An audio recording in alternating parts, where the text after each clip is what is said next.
thank you very much for giving me this opportunity to contribute to the excellent and necessary work, urgent work that's taking place here at this forum.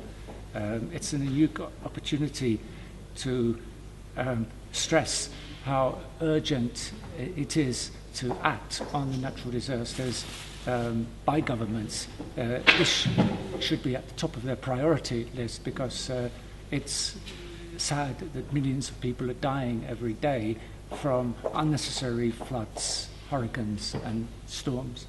And unfortunately, the way governments organize their ministries, there's nobody responsible for desertification. What we've learned here is that in every country in the world, nobody accepts responsibility for, there's no global governance of the Earth and the planet and all of the ecosystem services. And I've explained about this in a book which I've written, which describes parts of how slow desertification really is about slow processes, really, which suddenly cause emergent catastrophes such as drought, salinization, forest fires, and very many other things. But these problems are absolutely serious, and what the world really needs is an organization such as the one here and such as this United Nations to be given responsibility to, as it were, lead strategies which can really save the planet. I mean, the extreme case is, and we can see this, that Earth could become like Mars. Already, 8,000 years ago, there was 80% more vegetation than today. The natural biomes, which as a result of our civilization and development have been destroyed, mean that disasters are going to become more and more frequently unless somebody actually at a high level gives authority for nations not to allow a tragedy of the commons to take place so that everybody just exploits natural resources for themselves and for the GNDP. I was so happy at this meeting to see very many people who have actually pointed out the way we could go, especially by involving local communities and people who are everybody is a citizen and Earth stakeholder. And this is the fantastic thing about this meeting. All Earth stakeholders can get together here in this forum to actually try to get through, especially to economics who are financiers and investors who are leading actually policy making. They have the ears of government, but actually all of their short-term decisions are resulting in lower economic productivity and growth. We could have the Earth twice as productive as it is today if disasters were taken seriously and prevented. So this presentation should be really also at part of the economic forum here in Davos, where the economists actually can be confronted with the ridiculous and stupid decisions that they're making and the impacts that they're having on the global natural resources of the world.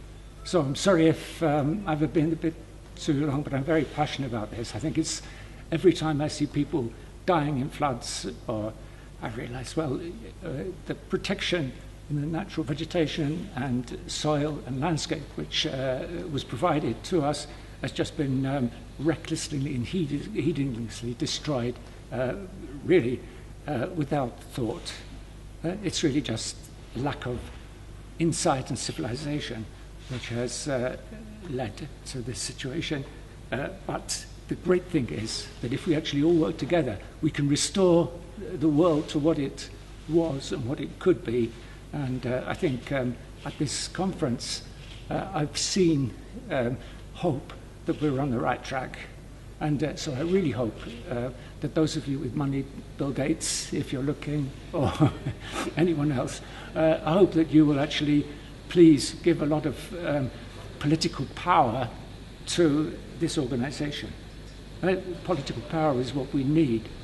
If you, now all of the power is with food and agriculture. People think there's a climate crisis, a food crisis. Yes, these exist, but they're only really a result of the environmental degradation which we've caused, which people have caused, and which we can reverse.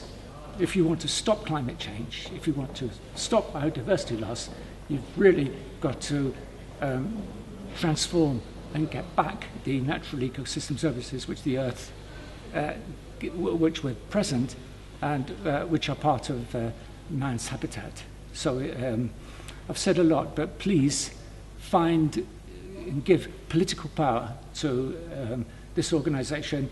It should be above agriculture, it should be above energy in the priority of governments, because if that doesn't happen, then decision making will neglect that. If you want to look at good examples where these problems are taken seriously, China is a very good example because the policy of the Chinese government is long-term. They think of civilization, and so they can understand how their present civilization and the control and management of water is related to their history.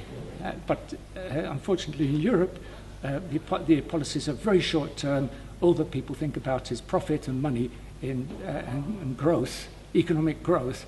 But this economic growth is just in the context of benefits for some, because there isn't any real governance of that's really for the people as a whole. The governance is really just for those with power who have control over the land and natural resources.